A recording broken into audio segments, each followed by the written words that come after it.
I'm from Creative Edge, which you've heard multiple times now. You may have heard that there's Creative Edge Productions and Creative Edge Marketing. And the reason for that is when I started Creative Edge back in 2009, we did video production, and there were kind of three main spots to use video. Your website, maybe TV ads if it was relevant to you, and then YouTube.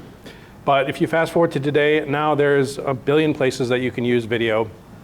And each one of these platforms are completely different in how they're used. And so we realized, like, to help our clients better, we needed to add strategy and marketing to our services. So that's when we created Creative Edge Marketing. And within all that marketing services, we're using AI a ton. And so when I was asked to talk about how to use AI to market your business and to do advertising, I thought it'd be a great option to kind of get into probably the biggest question that people have: will AI steal my job?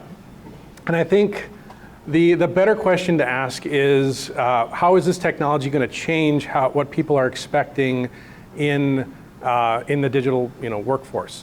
The best analogy that we've come up with is, if you look back in the early 1900s, many farmers were very reluctant to adopt tractors. They felt that they were going to steal their jobs, they were going to take things away, and this new technology was scary to them. But the farmers that learned how to become mechanics, more than just being able to take care of their plants and animals, the ones that actually adopted the technology were able to increase their productivity significantly. And really, that's what AI is. That's the new tractor of today. So what that requires of you, though, is you got to be that mechanic. You're going to have to learn how to do that. And the version of that for AI is called prompt engineering, which you've probably heard that term before. But the thing about prompt engineering is it is a skill, just like being a mechanic. I can drive my car, but that doesn't mean I can fix my car. And being a prompt engineer is really understanding, when I am trying to get AI to do something, how do I properly do it? And there's tons of tutorials out there, but really a basic understanding of it is be overly descriptive. Some people treat AI like Google, where it's like, all right, Google, show me restaurants in Green Bay. And then they just they keep it as short and sweet as possible. AI loves being descriptive. AI loves getting context and being very, very long format. AI loves being conversational. There's a reason it's called ChatGPT, is because you are chatting, you are having a conversation with it. So don't just do a search, do a conversation. Talk to it the way that you would talk to a normal person. It's totally okay to have these conversations, because AI, these AI chats are able to understand the context. If you ever did like a search in Google in the past and you said, show me who was the president in 1950, and then so you would give you that answer and you say, when was he born? It wouldn't know who the he was. Now it can. Now that there's context to that conversation, and that's the biggest shift in these basic AI models. Another thing that I think very few people do, but is highly, highly valuable, is to actually use AI to generate better prompts for you. Before you go into a process of trying to learn, all right, how am I going to come up with a cool marketing strategy for my business, or a cool content idea for our next month. Instead of just doing a really base level, say, hey, ChatGPT, develop a prompt for this task. And you'll get a page of different details. You can go in and, of course, edit that. But asking AI to generate the prompts for you also teaches you how AI wants to be talked to. So if you can look at it that way, helps a ton. And then the other is just let AI interview you. Instead of just saying, hey, ChatGPT, do this, say, ChatGPT, I'm trying to do this. Ask me the questions that you need from me in order to execute this. And it'll give you a list of questions that you can then answer. Instead of you trying to figure out, like, what do I need to tell it? Let it ask you those questions. Because we say, treat AI like an overqualified intern. And the idea is that, like, an overqualified intern is somebody that, like, hey, they know more than you probably, but unless you tell them what their job is, they can't do anything. So really think about it that way. You are telling AI, and there are plenty of times, if we're working with, if we're going to do some market research, we'll say, hey, you are now the top market researcher in the Midwest, and you're good at these things. And we tell it, like, this is your job description. Then we go in and tell it, all right, these are all the things that we need you to then accomplish. When you can give it that context, it'll perform so much better. The other thing you can do is you can tell it, I want you to think like this person. So maybe there's an influencer, or there's a company that you respect, and you're like, I like the way that they do stuff. Tell ChatGPT, this is who you are. You are now this person, or you're a person in this company. Act like that. And you'll get much different responses than if you just did it by just a standard prompt. Another thing, we talked a lot about AI research. We use it a ton in our market research. Things that used to take us weeks and months of work, we can now do in a few minutes. But at the same time, there are features in ChatGPT, and I'm talking a lot about ChatGPT. We're going to talk about some other AI tools as well. But there are features in there that you may not even know unless you have done a little bit of a deep dive. A prime example is just doing like a market research. So if you said, hey, I had ChatGPT do a market research on festival foods. I just said, give me their gross annual revenue, their marketing budget, all the different things, their ideal customer profile, all those types of things. And it went, and in about 30 seconds, it gave you about a 9-page report. Great. Now there's a mode in ChatGPT 5 called deep research. And you get about 20 or 30 of them a month if you pay for the pro version. But if you click that deep research, it'll then go and it'll scour the web, and it'll take about 10, 20 minutes typically, but then you get significantly much more information. We got a 30-page report back from it that was much more in depth. So again, you have to have the pro version of it, but there's a reason that pro $20 a month is totally worth it if you're doing this type of stuff.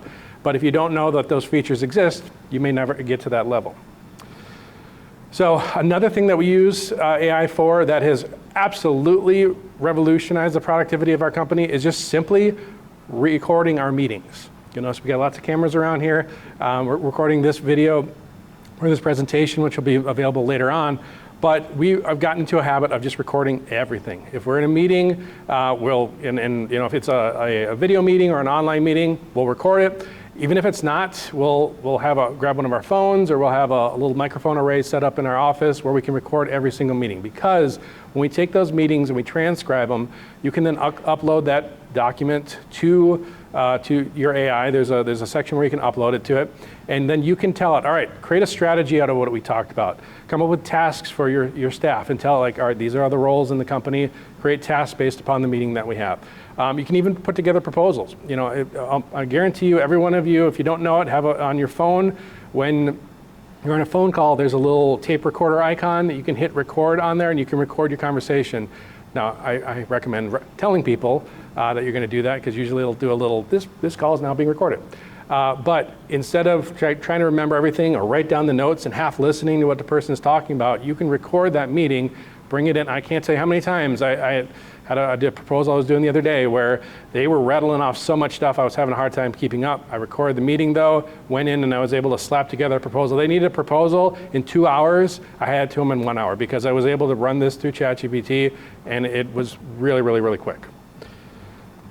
Now, we're talking a lot about the different types of AI, but there's kind of two fundamental types of AI. You've probably experienced generative AI, which is the type of AI that creates content.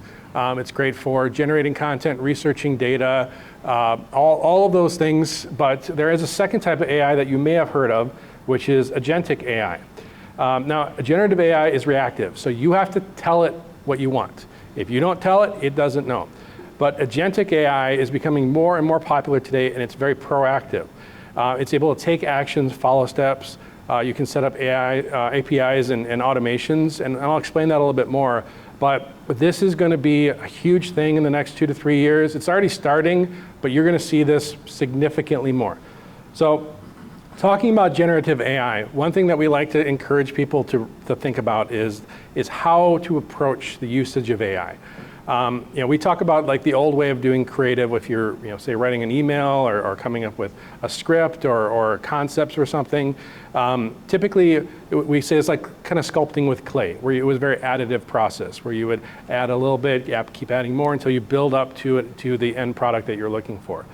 But with AI, we consider it more a subtractive process, where you want to get from AI more information than you need. I think the biggest mistake people make is they'll prompt AI and be like, that looks great, and then just use it. Really what you want to do is kind of treat it, I don't know if any of you guys watch behind the scenes of your favorite TV show, but a writer's room is where they're sitting around and they're just throwing ideas at the wall. And they'll have a huge whiteboard of all these different ideas. They're never going to use them all, but the idea is we're getting as much information out there as possible, and then we can pick and choose what the best ones are.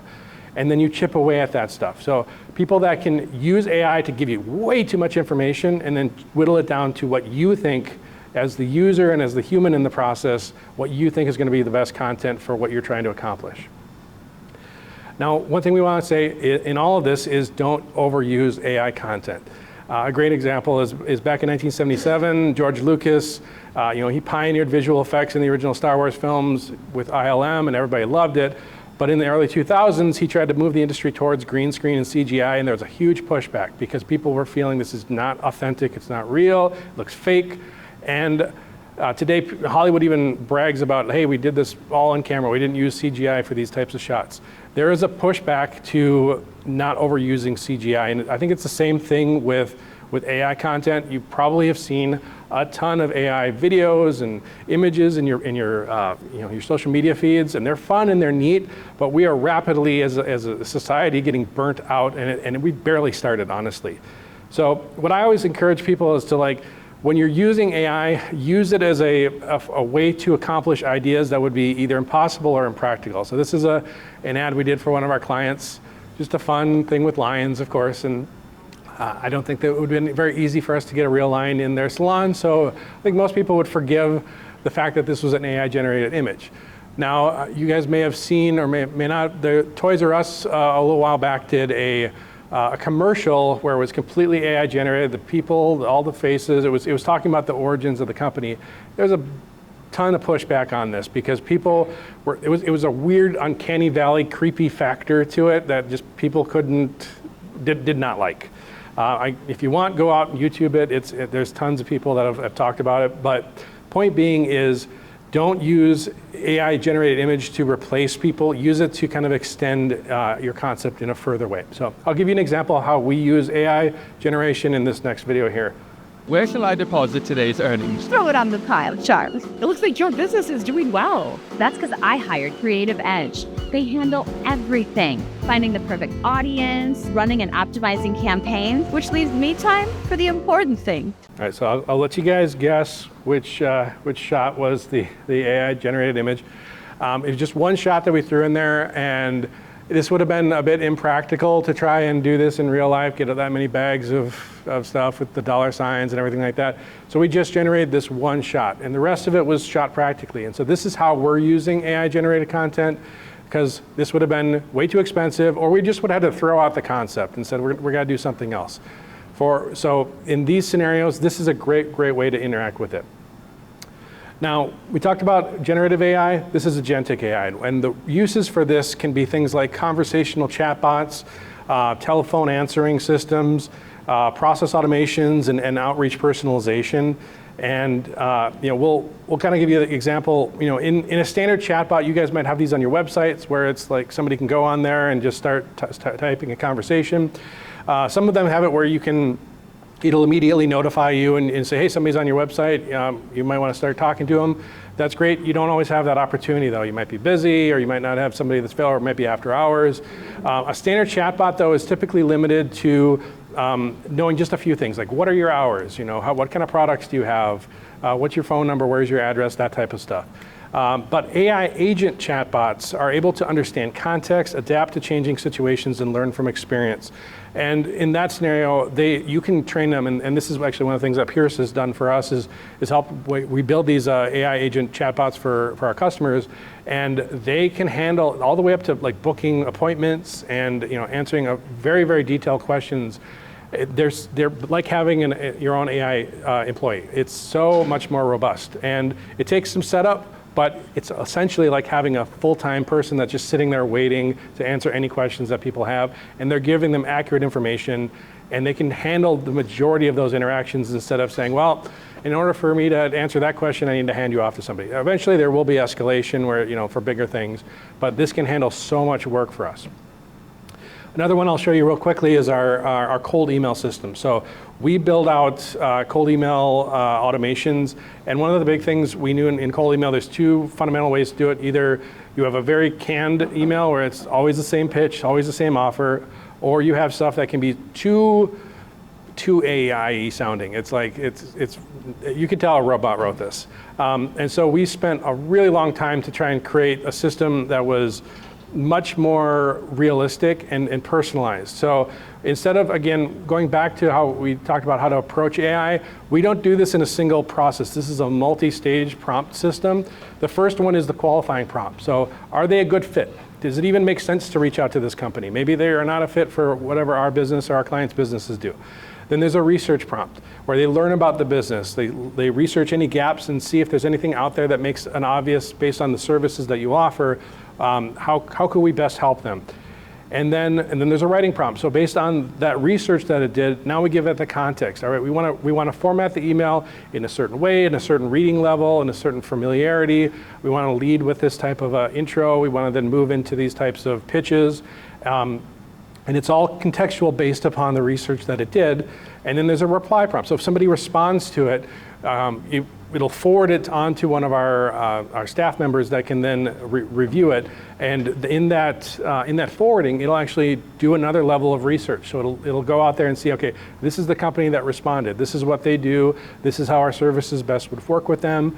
And this is a recommended response. And then we can even set up to automatically respond back and forth, similar to that chatbot that we talked about earlier, where it can kind of get to the point of doing the booking, an appointment booking, all completely hands-free. So that's the advantage of using an agentic system, is it can really take over the role of a staff and make you much more efficient. We're not a huge company. We're not a one-man band, but at the same time, we're able to do the work of agencies 2 to 3 times our size because of tools like this. We would normally have to have like 1 to 2 full-time people doing this, and we have a system now where it takes us a couple hours to set up a new client, and then we just let it run. As a wrap up here, I want to leave you with some of our favorite AI tools. We talked a lot about ChatGPT, of course, but there's a lot more that we use, and in a lot of our systems, we're using almost all of these either together or bits and pieces of them to do specific things. So you can take a picture of this if you want, but ChatGPT is great for strategy and ideation. One thing too, I really love doing with ChatGPT, if you have the Pro version, there is a conversational model. So you can, if you hit the microphone button on your phone, it'll voice dictate and then turn that to text. But there's another mode that's kind of this ongoing conversation where you can ask it a question, it'll respond to you, and you're literally having a conversation with it. And I use that a ton for ideation, where I'm like, I got this idea, and Ben's busy or whatever like that, or I just want to have like an ongoing thread of me going back and forth to be able to say, all right, what is this a good idea? This is a stupid idea. Like I really need to have a sounding board for it, and I use ChatGPT a ton for that. The next one is Firefly. So I mentioned that we record all of our meetings. And this is a tool that we use a ton for automating those recordings. So we have a subscription for this, and it hops onto any of our video meetings. And then I can also take transcripts and recordings of other meetings that are not done over video chat, and I can upload it to there, and it keeps track of everything. It creates an agenda. It can create tasks. And honestly, there are some times, like we had it one time we were going back and forth, and as a company, we're like, what did the client mean by this thing? Because we remember what they said, but we couldn't remember the context. So we went back to the meeting transcript or the recording and actually listened to it, and we're like, oh, that's what they meant. Okay. So even just hearing or seeing the transcript of it, actually going back to it sometimes is incredibly handy. And there are ways that you can incorporate that into your CRM or into your project management software. So we use Asana for our project management. We can tie Fireflies directly into Asana so that it just automatically creates new tasks. Again, things that would require typically a full-time person monitoring and doing all these things, we can then have this all done automatically. Claude AI we use for copywriting. ChatGPT is good at copywriting, don't get me wrong, but Claude is better. And there are ways that you can set it up to just do a better job of context and understanding. So we use it a ton for that. Perplexity we use for our research automations. So again, ChatGPT is good at researching, but Perplexity we can create much more robust back-end researches. N8N, you may have heard of Zapier or Make.com. We use N8N, but that's for automations where we can create these robust workflows to, again, make it simple. When something comes in, we can run it through all these processes and spit it out, send it to different people, automate onboarding, just make it a lot more simple. N8N is the tool that we use for that. And then Clay, when I showed you our cold email system, Clay is a different workflow system that takes all of those. So we have each one of these different AI tools plugged into Clay, and that's how we build our cold email system. So again, it's not one tool doing one thing, it's a variety of tools kind of coming together and allowing us to accomplish a variety of different jobs. Last thing I have here is the AI tell. So the last thing that you want in this entire process is having something that's super obvious that this was from AI. We talked about that earlier, how we don't be writing emails that look like they're from AI. These are the top AI tells out there. So again, take a picture of this. You can even take something like this and put it into ChatGPT and say, don't do this. We do it all the time, and it doesn't always listen, but we still remind it from time to time. So the big one is M dashes. Have you guys ever gotten an email from somebody or seen a headline on a website or something like that with the big M dash on there? It's starting to become a very, very telltale sign that was AI generated. I don't know why ChatGPT decided this is the best way to talk, but it is a thing. So get rid of that. Delete those. Use a comma, use ellipses, just don't use M dashes. Cliches, like in today's digital world, you may have seen those. Just if you see that in anything that you're writing, get rid of it right away. Contrastive rhetorical framing. So this isn't just about ABC, it's about XYZ. There's this way that it writes things sometimes where we see it a ton. When we do our script writing, we're seeing that pop up a lot in how it wants to say. And again, I'm not saying never use it, but it tends to overuse it. And so triplet framing, again, fast, cheap, good, just these 3 is great. Rule 3, we use it all the time, but ChatGPT has a tendency to use it all the time. And then finally, asking and answering rhetorical questions like, what changed? We did. So that is what I have for you. If you liked anything and if you got some value out of this, we're going to have this video online, and I'm going to actually be taking notes from everything that we had, and I'll put it together in a nice little PDF document that you're welcome to download. If you would like that sent to you, you can hop on that QR code. This is just a contact page on our website. If you just type in AI notes in there, we're more than happy to send you a free copy of that. We also have a digital marketing masterclass that it's about 40 minutes long, talks about how to do marketing and social media. So that's going to be free, and I'll gladly send that over to you as well. But as we wrap up, do you have any questions? It'd be a great time for that.